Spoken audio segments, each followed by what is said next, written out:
সময় কিন্তু 24 ঘন্টা আর মাত্র কয়েক ঘন্টা সময় আছে। যা করার আপনারা উদ্যোগ গ্রহণ করেন, এরপরে যা শুরু হবে তার ঠেকাতে না বললে এদেশে কিয়ামত শুরু হবে, দেখবেন আপনারা। বিএনপি তার অঙ্গ সংগঠন বাংলাদেশে বর্তমানে অতিমাত্রায় বাড়াবাড়ি শুরু করেছে। আপনারা গতকাল দেখেছেন বেগম জিয়ার বাসভবনের সামনে আমাদের সাংবাদিক জাহিদুল ইসলামকে তারা ঘরের মধ্যে ডেকে নিয়ে মারধর করেছে। আপনারা দেখেছেন আরটিভির সাংবাদিক, সিনিয়র সাংবাদিক বরুণ গফুরকে এবং মাহফুজ ভাইকে তারা বিনা কারণে চাকরিচ্যুত করেছে। আমরা বলতে চাই, যদি আপনারা আবার নিয়ম নীতির তোয়াক্কা না করে সরকার হয়ে উঠতে চান, মিডিয়া হিজিমনি তৈরি করতে চান, তাহলে আপনাদের অবস্থা কিন্তু খুব ভালো হবে না। আমরা আপনাদেরকে সাবধান করে দিলাম। গতকাল জগন্নাথ বিশ্ববিদ্যালয়ে ছাত্র দলের নেতা জুনায়েদ তীব্রভাবে হত্যাকাণ্ডের শিকার হয়েছে। আমরা সমবেদনা জ্ঞাপন করছি, কিন্তু আপনারা দেখবেন ছাত্র দলের কেন্দ্রীয় নেতা থেকে শুরু করে কেন্দ্রীয় কর্মীরা পর্যন্ত লাশের রাজনীতি করতে চেয়েছিল। একটা নারী ঘটিত কারণে একজন হত্যা হয়েছে, কিন্তু সে হত্যাকে কেন্দ্র করে দেশব্যাপী তারা কর্মসূচি দিয়েছে। এর চেয়ে বড় দলীয় তা কখনো হতে পারে না।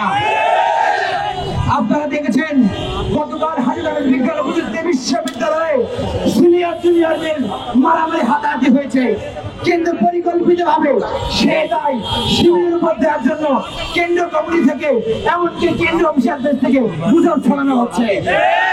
আমাদের কাছে মনে হয় অফিসিয়াল পেজ এটি গুজব তৈরি ইন্ডাস্ট্রিতে পরিণত হয়েছে। এখানে অত্যন্ত লো কোয়ালিটির গুজব উৎপাদন করা হয় এবং এই গুজবটা কেন্দ্রীয় নেতা থেকে শুরু করে ইউনিট কর্মীরা এমন ভাবে সাপ্লাই দেয় সব জায়গায়, দেখে মনে হয় যেন গুজব ছড়ানোর উৎসবে পরিণত হয়েছে। আমরা বলতে চাই ছাত্র দলকে গঠনমূলক এবং শিক্ষা বান্ধব ছাত্র রাজনীতি থেকে বের হয়ে এসে আপনারা যে দলীয় নীতিবৃত্তি শুরু করেছেন, এর মাধ্যমে আপনাদের রাজনীতির খবর আপনারা নিজেরাই রচনা করেছেন।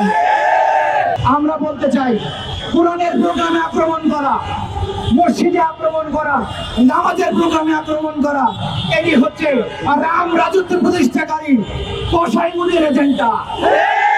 এই এজেন্ডা ভারতে চলে, এই এজেন্ডা বাংলাদেশে কেন? যারা এজেন্ডা বাস্তবায়ন করছেন তারা এদেশের অসংখ্য মুসলমানের অন্তরে আপনারা আঘাত দিয়েছেন। আগামী দিনে যদি আপনারা অবস্থান পরিবর্তন না করেন, মনে রাখবেন ফেরাউন টিকতে পারে নাই, নমরুদ টিকতে পারে নাই, হামান টিকতে পারে নাই, হাসিনা টিকতে পারে নাই, আপনারা এক মুহূর্তে টিকতে পারবেন না বাংলাদেশে। গতকালের ঘটনায় আমরা আলটিমেটাম দিয়েছি, 24 ঘন্টার মধ্যে যদি এই সমস্ত গুন্ডাদেরকে, মাস্তানদেরকে, সন্ত্রাসীদেরকে তাহলে নয়া কর্মসূচি কিন্তু আসতেছে। যদি কোনো বিশৃঙ্খলা হয়, যদি কোনো সংকট তৈরি হয়, এটাই বিএনপি সংগঠন এবং স্থানীয় প্রশাসনকে নিতে হবে।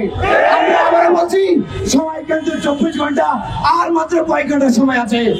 যা করার আপনারা উদ্যোগ গ্রহণ করেন, এরপরে যা শুরু হবে তার ঠেকাতে না বললে এদেশে কিয়ামত শুরু হবে, দেখবেন আপনারা।